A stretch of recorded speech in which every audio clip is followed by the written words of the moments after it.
Yesterday, somebody asked me what my purpose in this life is, and it's crazy because lately I've been thinking about it myself.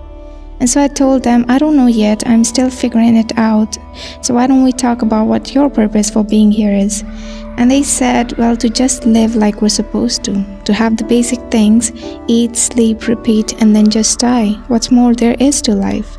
And I was taken aback because I was expecting a different answer than that, because I had a feeling they would talk about their dreams and the way they can achieve them, because I remember them having this clear vision of what they wanted a few years back.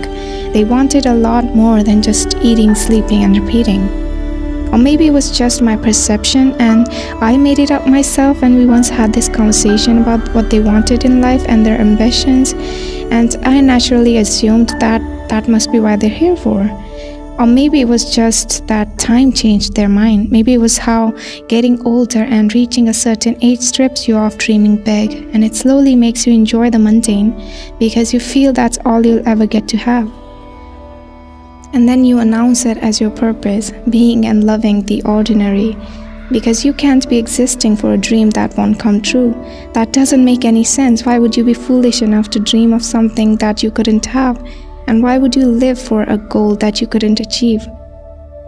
And then they went on further and said, I think people just make dying rich a goal these days, as if that was supposed to mean something.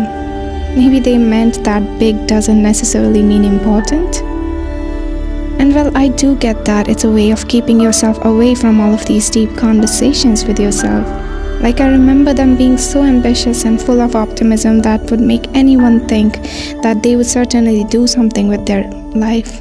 They would do something great and change the lives of so many. I was expecting so much from them, But now it sounds like they don't want any part of it, and I'm still not able to wrap my head around the fact that someone can kill their dreams and let go of their goals just like that, and find ways to fit in the mundane, someone who resisted it for so long. But now that I've seen it happen, it scares me a bit.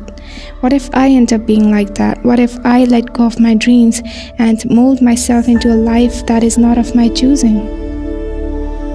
What if I end up saying we're all just supposed to eat, sleep, repeat, and then die? That really doesn't sound like a life to me, at least not right now, because existing has always been a task for me, and if I had the choice, I would have decided to not be here. But then I found something worth being here for, and for me to say that I'm here just to eat, sleep, and repeat, and then die without accomplishing what I lived for would really do injustice to that person that went on to live for that one thing. It would be an insult to say, well, it's not possible for you, so you might as well just exist for nothing. And I think maybe suffering do make you lose sight of your goals. Maybe that's why they're not able to see past the ordinary and remember their own ambitions that they once had. And I'm not really someone who's blunt enough to say something to their face, especially if it can hurt them or make them feel like I don't understand, because I do care too much, so I choose my words very carefully. But at that moment when they said something that I wasn't expecting, I replied with just that, really?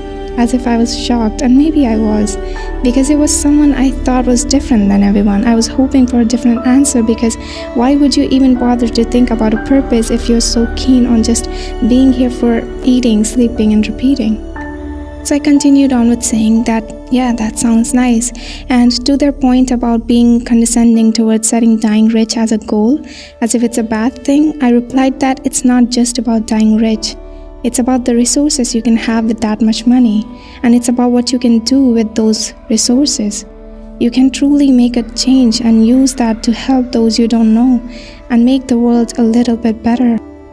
And I didn't say it to them, but that is something I would really love to do, to experience life as someone who has those resources and who's able to use them for something better.